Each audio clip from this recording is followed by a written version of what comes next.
Alright, what's up everybody? It's your boy Akeem. Welcome to today's vlog. The Cincinnati Bengals have the 21st pick of the 2015 NFL Draft. Now, since he went 10-5-1 last season, making it to the playoff, one of three teams of the NFC North to make it to the playoffs. But once again, they lost in the first round, their first playoff game for the past seasons. It's just getting terrible with this Bengal offense, especially when it comes to the playoffs. They do good during the season. They do good enough to make it to the playoffs. But once they get to the playoffs, they cannot get that first win. Andy Dalton cannot lead this team to a victory. Now, speaking of Andy Dalton, he had a terrible year, 19 touchdowns and 17 interceptions, and he was still elected to the Pro Bowl as an alternative, which was a shocker to me. The fans could have voted somebody else, but it is fans' votes and fan favorites. Now, the Red Rifle is a good quarterback, but this past season he had a terrible year, and it is pretty much has shown that he's pretty much nothing without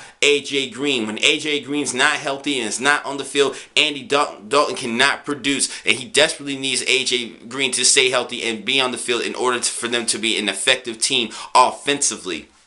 Now, let's talk about what they could use this for their first pick. They could definitely go after an offensive tackle to protect Andy Dalton, especially in that game against Indianapolis in the regular season, in which that defense just pummeled all over Andy Dalton and getting behind the line of scrimmage and just dominating in that matchup. Andy Dalton for sure needs some help in the offensive line and could use some more protection. Now, defensively, they could possibly look at a cornerback or even upgrade, continue to build up more of the D line and get a pass rusher to work along with Geno Atkins. I think this could be a good thing. Now, they did re-sign Michael Johnson, but we don't know what we're going to expect this upcoming season from the former Bengal, but he's actually now a current Bengal. He had only spent one season on a huge contract with the Tampa Bay Buccaneers, so they could use those particular areas. But for this selection, I think they're definitely going to address the offensive line, and I have to go with Ereck Flowers out of the U. I think he could be an excellent addition to this offensive line, help things out, bring more protection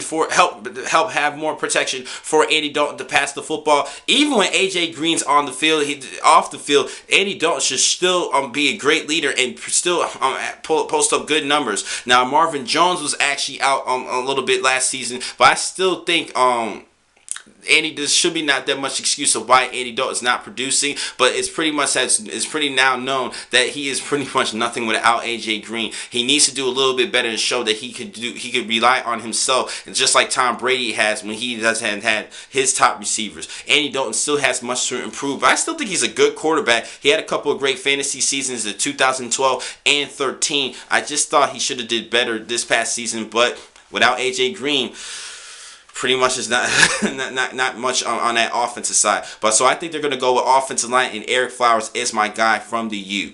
Now, the next time I'm going to catch you guys will be tomorrow, where I'll talk about pick number 22 of this year's draft, belonging to the Pittsburgh Steelers. Thank you for watching today's vlog. I'm your man, Hakeem McCall. Be easy.